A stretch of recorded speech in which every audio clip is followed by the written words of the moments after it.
Quem sou eu se eu não pertenço a esse lugar da onde eu venho?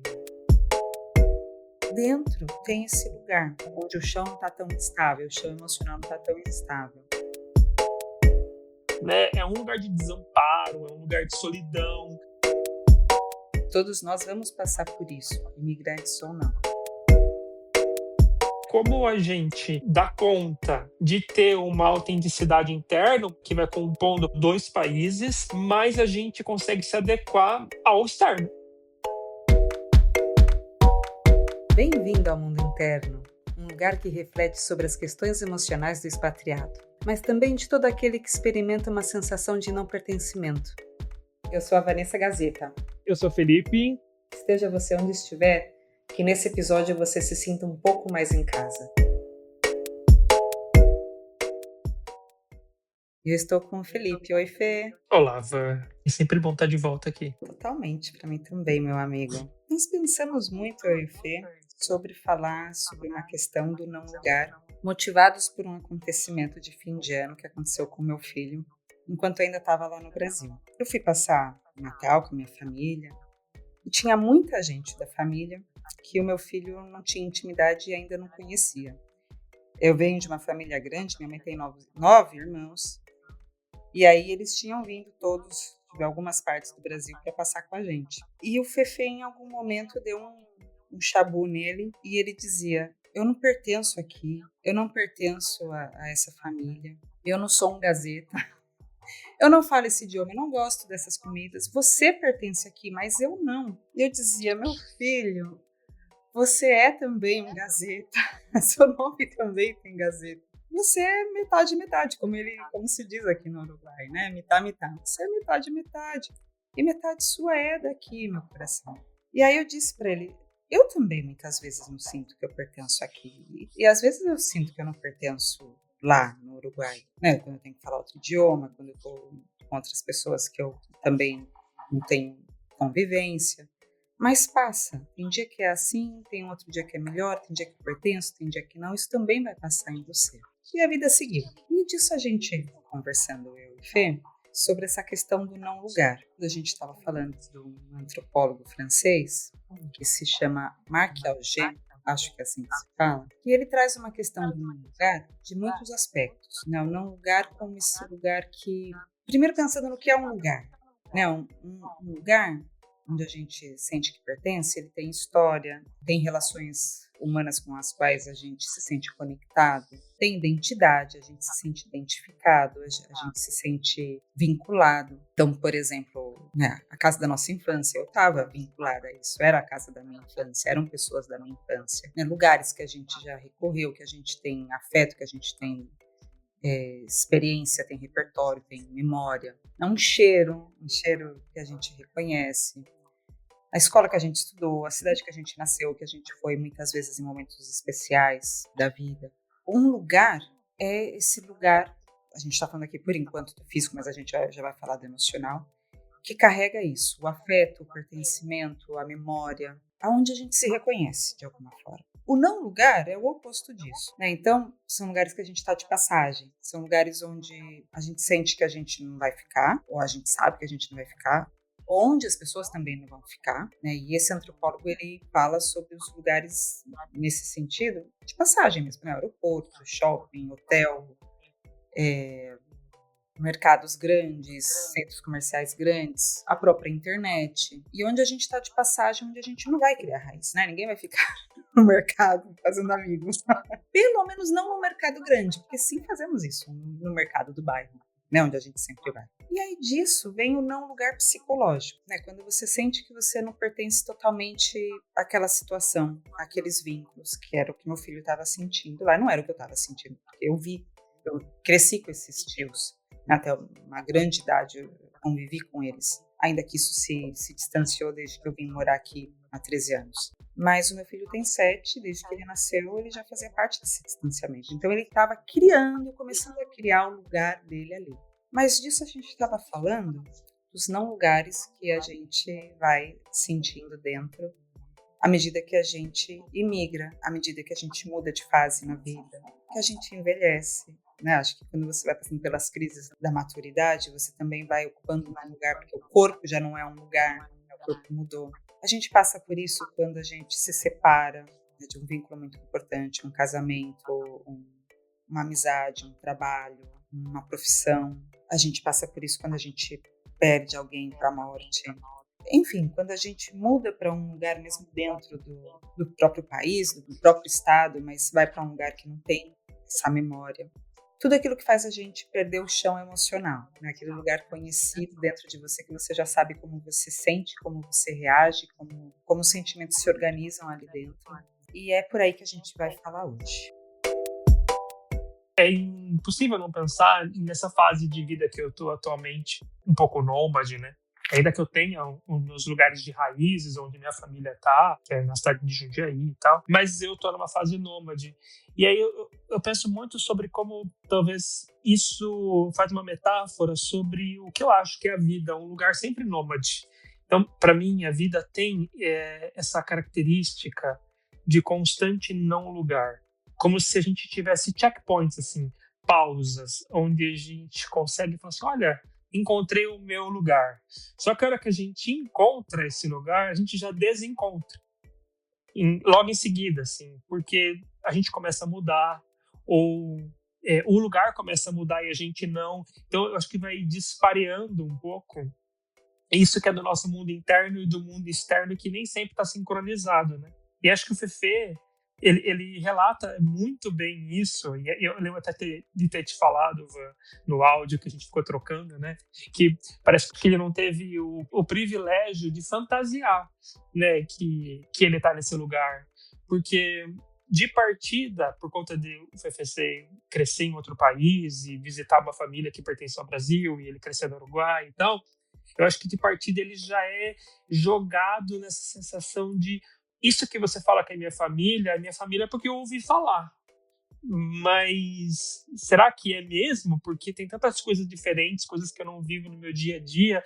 Então, acho que precocemente ele não tem o privilégio de fantasiar que essa família tem tudo a ver com ele, aquilo que boa parte de nós vai fazer só na adolescência, a hora que entra na vida adulta, a hora que a gente vai encontrando dentro de nós aquilo que é discrepante do nosso lugar de origem, né? E o Fefe já tem de partida. E como a gente lida com isso? Você tinha falado uma coisa interessante, desse momento em que a gente, no começo da vida adulta, ou talvez na adolescência, em que a gente vai se diferenciando do lugar que veio, né, da família, geralmente, e vai cair um pouco ali numa identidade um pouco esvaziada ainda, mas com muito espaço, né, para quem você vai ser, para quem você está se construindo. Você disse assim: nós todos temos um não lugar dentro de nós que nos torna originais, que nos separa do lugar que a gente veio, que faz com que a gente não pertença àquilo que é a família, para a gente poder se diferenciar dela.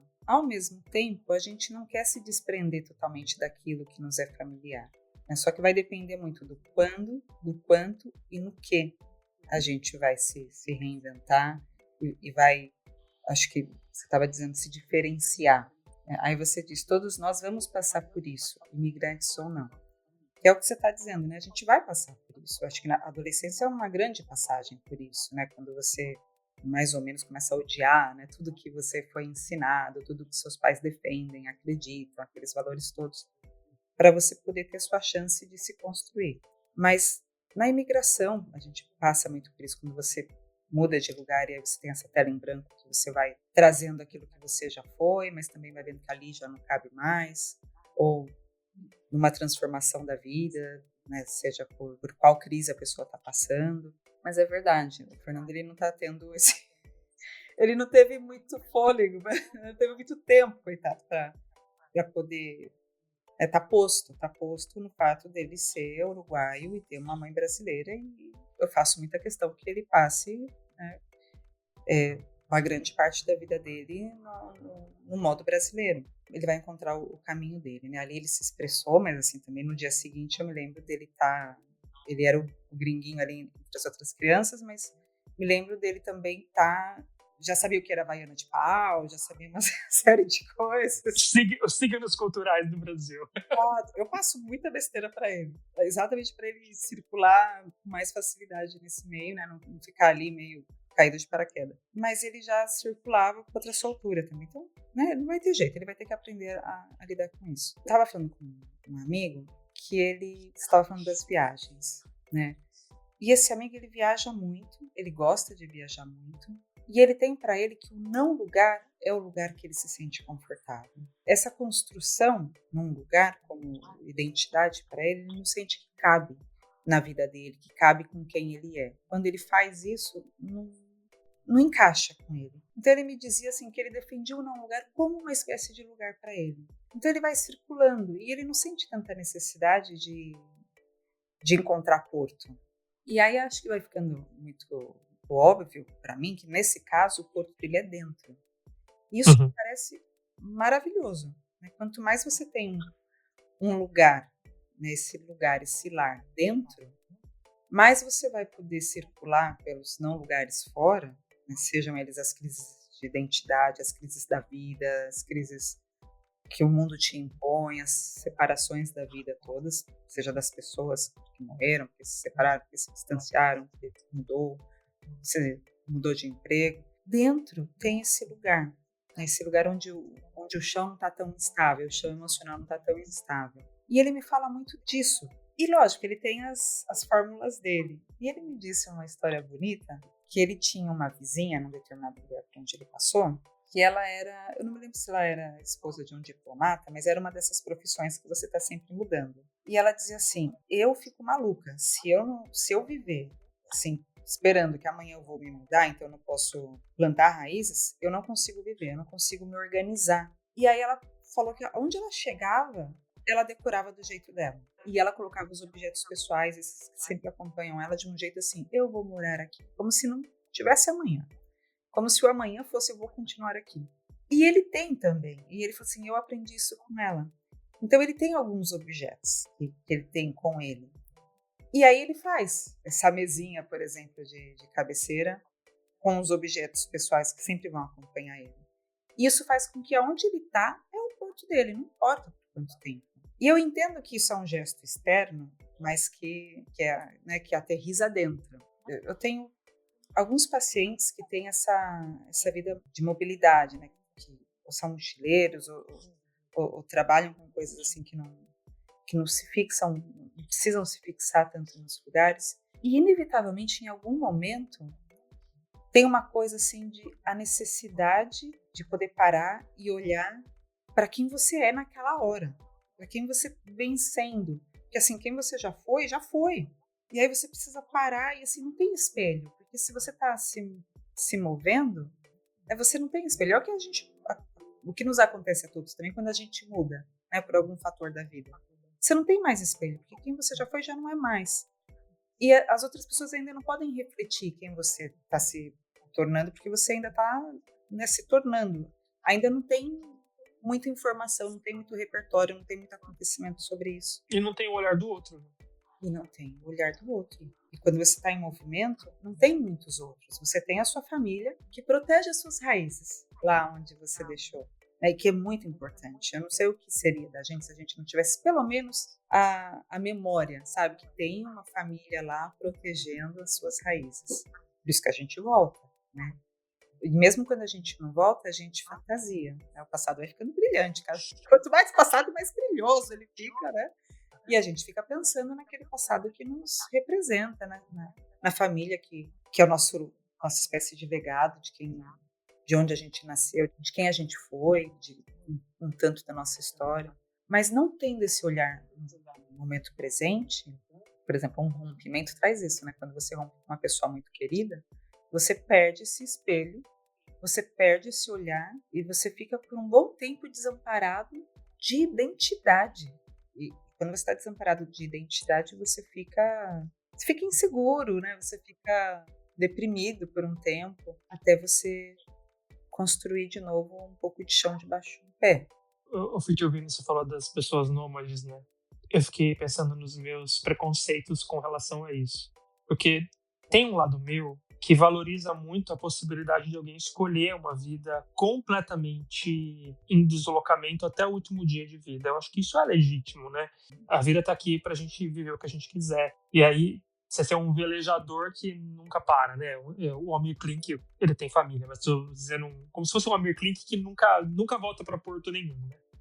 Mas eu penso que o envelhecimento, ele vai pedindo de nós uma certa estrutura. Então, ainda que seja legítimo a gente escolher uma vida sem algum nível de estabilidade, me faz pensar um pouco quanto isso talvez seja um pouco narcísico demais, uma vida em que a gente escolhe nunca parar para nunca ter o olhar de ninguém. Como diz o Cazuza, pagar a conta do analista para não saber quem é? Exato. Porque tem algo assim que talvez seja importante a gente descobrir esses refúgios que não precisa ser muito fixo, muito na sociedade. Ele pode ter um certo nível de mobilidade, mas em algum momento que a gente para diante do olhar de alguém, diante do olhar de uma comunidade. Essa comunidade pode ser sua família de origem, pode ser a família que você construiu, pode ser seus amigos, pode ser vários grupos de amigos, mas como se você também pudesse aprender a ficar confortável em ser você diante daqueles olhares. E aí uma certa transição de lugar para não lugar, lugar para não lugar. Né? E isso, da minha cabeça, me parece mais saudável, mais maduro do que uma pessoa que vai envelhecendo, porque uma coisa é você ser completamente nômade aos 20, 30 anos, a outra coisa é você não fazer uma transição de vida para que aos 60, 70 você ainda tenha a fantasia de que você vai ter essa potência toda de locomoção, porque é muito mais provável que você não tenha. Então, fico refletindo sobre o não lugar como um período de reflexão solitária que eu acho muito fundamental para que a gente entenda aquilo que a gente é disparo em relação à nossa comunidade, mas que também a gente entenda o que sincroniza com a comunidade. Para a gente poder também viver aquilo, né, diante da comunidade. Ninguém é isolado. Ou, se decide ser isolado, eu acho que paga um preço muito caro. Sabe o que você me fez pensar? Assim, quem está muito isolado... Você lembra um livro que eu li? Acho que é do Daniel Galera, que chamava... Nossa, o nome é um pouco chocante, mas o livro é muito legal. Barba Ensopada de Sangue. Que, assim, não vou estragar o livro, mas tem uma história de um cara que decide morar dentro de uma caverna lá no sul do Brasil. E ele é, assim, um ermitão. E aí me fez pensar nesse livro, mas eu não vou entrar nele. Mas fica aí a dica. Eu também conto uma história muito bela de amor, mas me faz pensar assim, como eu disse da música, se eu vou pagar essa conta para não saber mais quem eu sou, se você também se isola do olhar do outro, será que você também não cria uma fantasia de quem é você? Porque muitas vezes o outro vem e te reposiciona. Com verdades duras de ouvir. Duras, é claro, as coisas lindas sejam muito bem-vindas, mas elas não são tão estruturantes. Uhum. São lindas de ouvir, são verdades também. E acho que ajuda. Tem momentos difíceis na vida que é muito bom ser relembrado, né, das suas fortalezas. Mas também tem as misérias humanas que todos nós temos, que a gente escuta do outro, né, que o outro aponta. Né? Às vezes o outro não fala, mas ele aponta de outra forma, ou ele se ressente de alguma forma que está apontando algo que você é, que naquele momento você é. E isso também faz parte, né, de quem você é. Ninguém é só uma maravilha, né? Esse ser lindo em constante transformação. Estamos, sim, em constante transformação, mas com as misérias também. E aí eu acho que viver totalmente isolado te protege muito, né, desse outro lado. Ou não, né? Se a gente pensar numa pessoa muito dura consigo mesma, ela também pode continuar sempre achando que ela é uma porcaria e sem o olhar do outro ela não tem condições de rever, né? Que ela não é tão ruim assim quanto ela pensa com tais coisas, que talvez ela não seja assim tão egoísta como ela sente, que talvez ela não seja tão inábil como ela se sente né, nas relações humanas, porque geralmente pessoas que se isolam assim são pessoas que acham que não têm habilidade, né, para estar com os outros. Eu acho que tem algumas pessoas que ocupam esse lugar de fuga, né, do lugar, para o não lugar, para talvez elas tiveram experiências de um outro muito invasivo, de um outro sem gentileza, sem generosidade,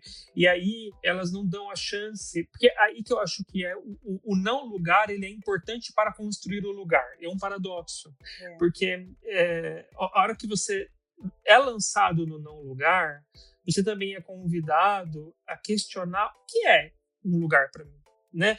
E aí você começa a buscar outras formas de outros, né? Será é como se fosse uma pergunta de será que existem pessoas mais gentis? Será que existem pessoas que sabem escutar? Será que existem pessoas que estão lá para me apoiar? E aí, a hora que você vai encontrando outros modelos de ser humano, você vai construindo lugares, novos lugares, que, claro, não vão ser um alicerce que você vai poder morar para sempre. Porque o não lugar vai vir, acho que é uma constante na vida. Mas ele possibilita que a gente não tenha tanta rejeição ao lugar. Muito verdade isso que você falou. Deixa eu ver, olha, com esse tipo de pessoa, né, com esse tipo de relação, uma pessoa que escuta, uma pessoa que é mais gentil comigo, eu também consigo ser generoso. Eu consigo fazer carinho.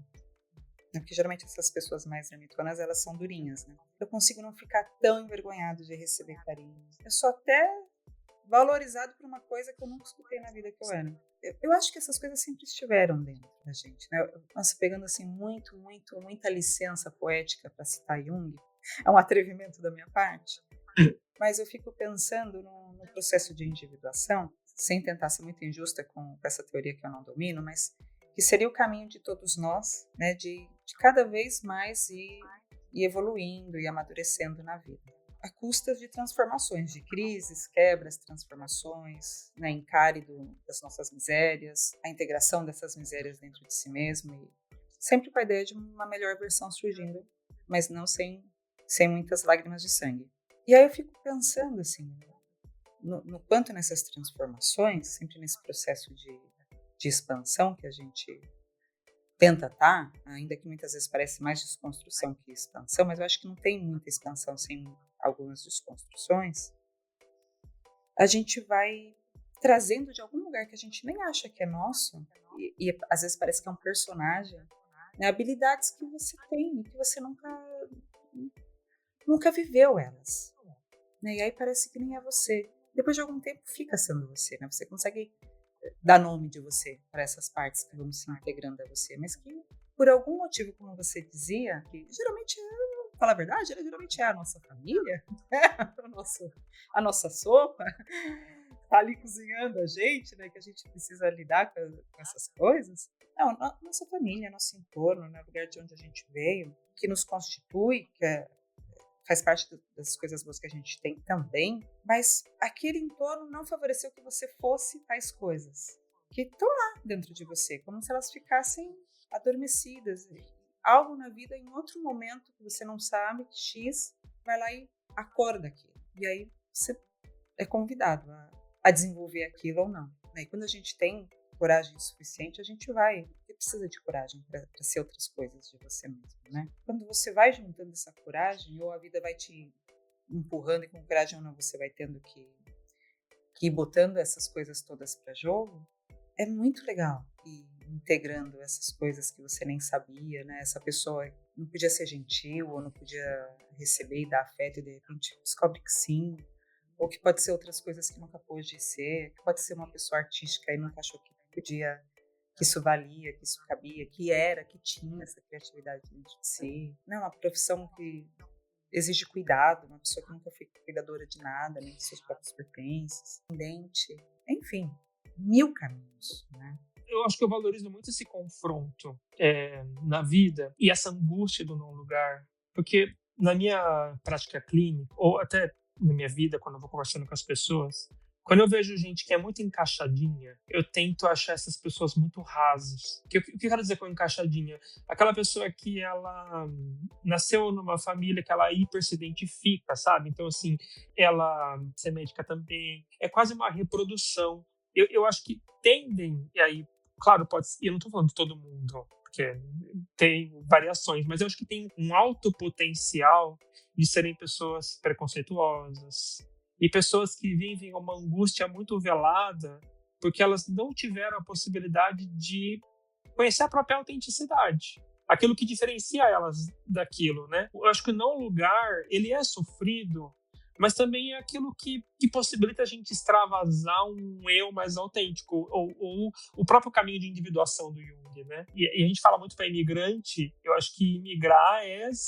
pular na cachoeira do não lugar, né? De alguma maneira. No final desse rio. Sem fundo, assim, você viu o buraco da cachoeira lá e fala, é ali que eu vou pular. Não é privilégio de quem imigra, porque acho que tem outras formas de pular, né?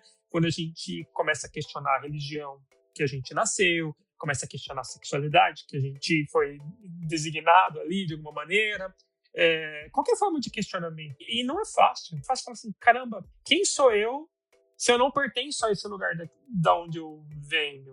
Né? É um lugar de desamparo, é um lugar de solidão, mas ao mesmo tempo é tão maravilhoso poder se descobrir, né? Eu acho que eu não tenho palavras para descrever mesmo como que é quando ou eu ou alguém que eu estou acompanhando consegue cruzar o Rubicão e ir descobrindo pontas de autenticidade, porque são sempre pontinhos, né? Brilhosíssimos, porque ele te enche de muita coisa, ele te enche de vivacidade, ele te enche desse impulso vital que a gente precisa para sair da cama todo dia, para enfrentar os problemas que todo mundo enfrenta todos os dias. Mas é uma experiência tão rica, né, que apesar do desamparo que você estava dizendo, porque aquilo que é autêntico, na própria nome já disse, ele é original e único.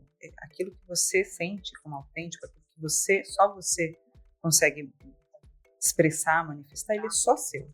E não é toda hora, e não é com todo mundo. A nossa luta acho que vai sendo, quando você descobre uma coisa onde você se sente muito você tenta ir agrandando isso para as maiores áreas possíveis, os maiores vínculos, as maiores áreas da sua vida possível. Os momentos em que você vive isso, eles são muito poderosos. Você falou que os momentos que a gente vive isso são muito poderosos. Eu acho que eles são poderosos para garantir a nossa existência, né? Porque, às vezes, o meio que a gente vem é tão opressor para aquilo que a gente nem sabe nomear dentro de nós, que se a gente não pula e descobre esse poder de sermos nós, a gente não sobrevive, ou minimamente com saúde mental, pelo menos, né? Eu acho que é muito adoecedor não ter a chance de escapar para fazer essa conquista, sabe? E tentar se forçar a pertencer. Nossa, de novo eu penso no Fefe. Eu vejo o esforço dele de tentar acertar o tom com que ele deve falar com os amigos, o jeito que ele deve ser com os amigos, a roupa que ele deve usar, a comida que ele deve comer, as coisas que ele deve falar, porque o que se fala aqui dentro não é o mesmo que se fala lá fora, na rua.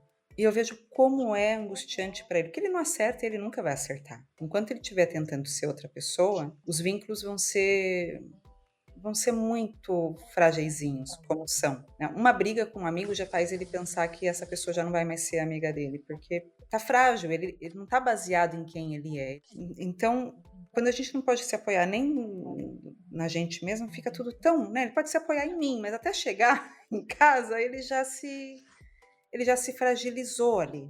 Né? Óbvio, eu tô acompanhando ele, vendo como posso ajudá-lo. Ele tem um pai uruguaio que está ensinando este garoto a tomar mate para ele ficar mais uruguaio, mas enfim, eu acho tão fofo. E aí ele acorda e aí ele vem e canta uma música, dançar contigo me dá Caetano. Eu acho que eu vou pensar em pôr uma murga uruguaia. Não, eu quero mais meu filho cantando essas coisinhas lindas. Mas, enfim. Mas precisa de um fortalecimento de ego, né? Porque eu fiquei pensando, quando eu morar mesmo, eu só morei em Portugal, né? Fora do Brasil. E aí eu lembro que eu fazia questão de não perder meu sotaque caipira do interior, né? Então eu falava porta. Era uma decisão minha de não perder essa minha brasilidade. Eu usava as palavras que Portugal usava para me fazer mais entender, mas eu não queria me render ao sotaque, né? E aí eu percebia muito como eu me sentia muito fortalecido para sustentar a diferença. Numa sala de aula que todo mundo falava, eu era o único estrangeiro da sala. E aí eu fico pensando como criança, você precisa comer muito arroz com feijão ainda para poder sustentar a diferença, né? Parece muito aniquiladora. Não sei se é diferente. E que ele não vai poder tirar dele. Eu teria como me tornar um pouco mais uruguaia, mas aquilo que me toca, com que eu me identifico, eu já tenho do Uruguai. Eu já me sinto bastante uruguaia em muitas coisas. Mais do que isso, eu não posso ir.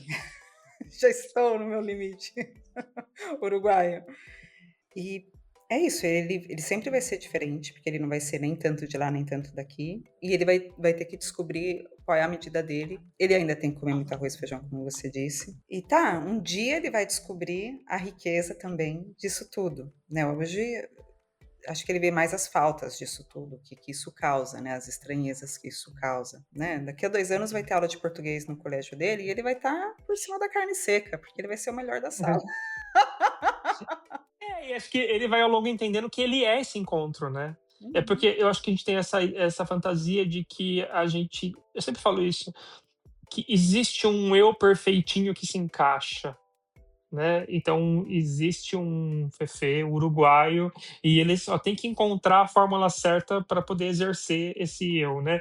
Mas no fim das contas, ele se apropriar de que ele é o encontro da cultura brasileira com a uruguaia, né? E o que ele vai fazer desse encontro, né? Tem um livro que eu vou depois pôr no post, porque eu não me lembro o nome, que ele é escrito por uma brasileira e ela escreveu o livro todinho misturando as palavras que ela mais usa em português com as palavras que ela adotou do espanhol.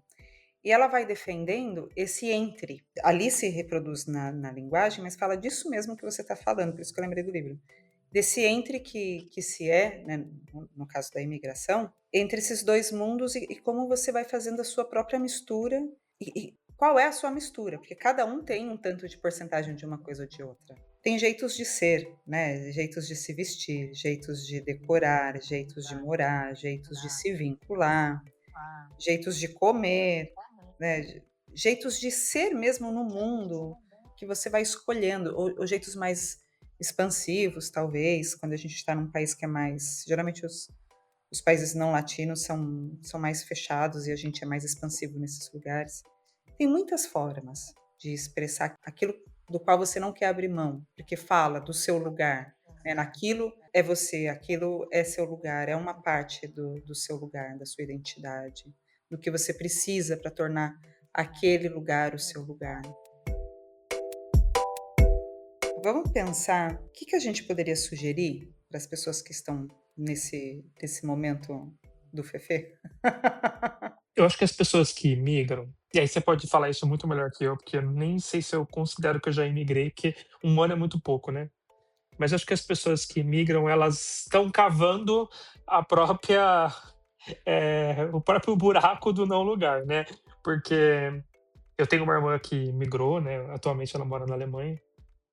E eu sempre falo isso pra ela, né? Que eu não sei como que ela vai fazer se um dia ela decidir morar no Brasil, porque são culturas muito díspares em várias coisas, em relação ao silêncio, em relação à ordem, em relação, enfim, a muita coisa. E aí, a hora que a gente migra, acho que a gente corre o risco de novo, ser muito narcisista, de querer construir um lugar que ele se adeque à nossa combinação, porque hoje, no caso da minha irmã e de todo mundo que imigrou, a gente vai tendo uma combinação, né, do tipo, olha, eu sou talvez alemão demais para ser brasileiro e brasileiro demais para ser alemão. E aí o Fefe é a mesma coisa, né? Ele tem algo de brasileiro, mas ele é brasileiro demais para ser uruguaio e uruguaio demais para ser brasileiro. E aí talvez a gente possa ficar muito preso. Agora eu preciso construir minha própria ilha. Né? Porque não vai ter só a Ilha Fefe que vai dar conta disso, a Ilha Felipe, a Ilha Vanessa, né? Eu acho que é outro perigo que a gente corre de querer que a realidade seja um espelho do nosso mundo interno, sem a menor forma de plasticidade para poder lidar com que é isso, o fora de nós não espelha, né, o que nós somos dentro. E acho que a pergunta é como a gente dá conta de ter uma autenticidade interna, uma riqueza que vai compondo vários mundos, vai compondo 2 países, mas a gente consegue se adequar ao externo, né? O que a gente topa do externo da convivência para poder não se sentir tão sem chão assim. Concordo, assino embaixo. Eu fico pensando que quando a gente fica, como você disse, né, muito egocêntrico, tentando impor a maneira como você fez os seus balanços aí para o externo, você fica meio que vivendo de saudade, sabe? Porque o entorno, ele não dá conta de te suprir, porque tem muita coisa que fica faltando quando você não se adapta ao que está acontecendo, ao lugar onde você está vivendo. E eu expandiria até para não só ao lugar, a fase que você está vivendo, independente de você nunca ter imigrado, independente de você estar na sua cidade onde você nasceu lá no Brasil. Se você não vai tratando de criar esse diálogo que você está dizendo, tem uma hora que não funciona, né? Porque ser Uhum. autêntico só para si mesmo também não funciona. De que adianta?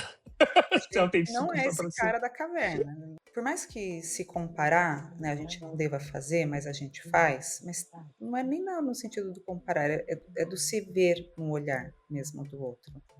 Acho que você vai precisar e escutar ou ver algo externo, e para isso você vai precisar se adaptar, porque o externo vai te dizer o quão inadequado você está para uma coisa ou para outra, né. Às vezes você descobre nas suas viagens internas que você é uma pessoa muito submissa, muito submetida. E aí você não vai poder sair dando grosserias, distribuindo grosserias para todo mundo. O outro vai te mostrar quando você passar. É um exemplo, mas a gente precisa do outro para ir vendo tudo isso. Por mais que eu ache que quando a gente está no não lugar, a gente precisa se recolher para ir entendendo quais são os seus buracos, né? Mas depois você vai precisando voltar a circular, voltar a se vincular com outro para você ir modulando, né. E também porque a gente precisa do vínculo, a gente precisa do amor, a gente precisa da aceitação, né. Ninguém consegue viver sem isso, a gente precisa da conexão com o outro, senão não teria graça nenhuma tudo isso. Acho que a gente conseguiu pintar o não lugar como um lugar não monstruoso, né. Porque acho que ao mesmo tempo que, por um lado, ele pode ser assustador, porque parece que a gente não pertence a lugar nenhum, mas por outro, pode parecer que a gente pertence a 2 lugares, ou a vários lugares. E acho que as 2 coisas coexistem. Essa sensação de ou não pertenço a nada, ou pertenço a mais de um. E aí você usou a palavra diálogo, né, que é dialogar, né, e acho que quando a gente consegue fazer esse diálogo, aí não fica tão assustador. Ainda que a gente precise de tempo para fazer o diálogo, né. Quando eu era criança, a minha bisavó tinha um sítio em outra cidade. E a gente não. O que a gente fazia era ir pra esse sítio. E não tinha nada, era só um matagal com um rancho no meio. Nada, nada, nada. Mas era uma das únicas opções de lazer gratuito que a gente tinha. Então, minha família toda ia com frequência para esse sítio. E aí lá tinha um outro sítio do lado que tinha criança. E aí eu, os meus primos, não aquela coisa de ir andar no brejo, enfim, abrir matagal, correr de vaca, eram umas coisas bem de sítio. Só que vamos lá, eu era uma criança que já sabia que era gay naquela época. Então, para mim, era muito difícil tudo aquilo, assim, né? Porque tinha muito o estereótipo do masculino, do você tem que aguentar, você tem que fazer e tal. E para mim era muito, muito difícil. E eu lembro que eu odiava ir pro sítio. Só que eu não tinha escolha, né? Quando eu fui tendo escolha, eu fui deixando de ir. Mas até eu ter essa escolha, eu odiava tudo que tinha a ver com sítio, assim. E aí eu achava que eu gostava muito de cidade. E eu acho que eu gostava mesmo. E aí eu fui fazendo todo um movimento mais cosmopolita. Mas é porque também tinha essa falta de oferta daquilo que a cidade oferece, né? Diversidade, pluralidade, enfim, tudo isso que vai ter em São Paulo, Nova York, Madrid, e não vai ter no rancho, né? No interior de qualquer cidadezinha. Só que hoje, aos 40 e poucos anos, eu fui pensando o quanto eu não dou conta de morar numa cidade grande. E aí eu fui fazendo um retrocesso ao sítio, ao caramba, acho que eu quero morar num lugar de interior, em que eu olhe da janela e veja mato. Só que o Felipe, adolescente, ele iria me dar um soco na cara, assim, se eu falasse isso pra ele, né? Então, o papel do tempo, eu acho que ele vai fazendo a gente revisitar, porque aquilo tá em mim, faz parte da minha história. E muitas vezes a gente pode esquecer das coisas como processo e simplesmente jogar pro porão, porque a gente precisa na adolescência jogar pro porão e de fato ser rebelde, se opor a alguma coisa, porque aquilo que nos é ofertado, de certa maneira, é ofertado como uma imposição.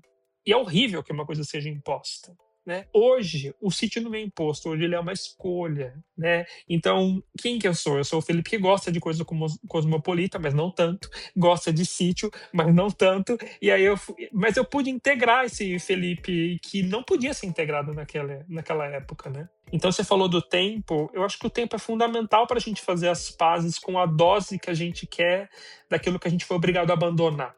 E acho que o tempo dá espaço para a gente integrar. Adorei, Fê. Bom, gente, então nós vamos ficando por aqui. Quem quiser acompanhar nosso trabalho, eu tô no Instagram como Mundo Interno Psi. Fê, como a gente te acha? Eu mudei meu Instagram, agora tá como Savieto, com 2 T's, .Felipe. Então eu tô por lá. Muito obrigada, que vocês fiquem bem. Fê, obrigada, um beijo. Obrigado, Van. Um beijo a todos. Desfrutem do não lugar e do lugar de vocês. Exato. Um beijo, tchau. Tchau.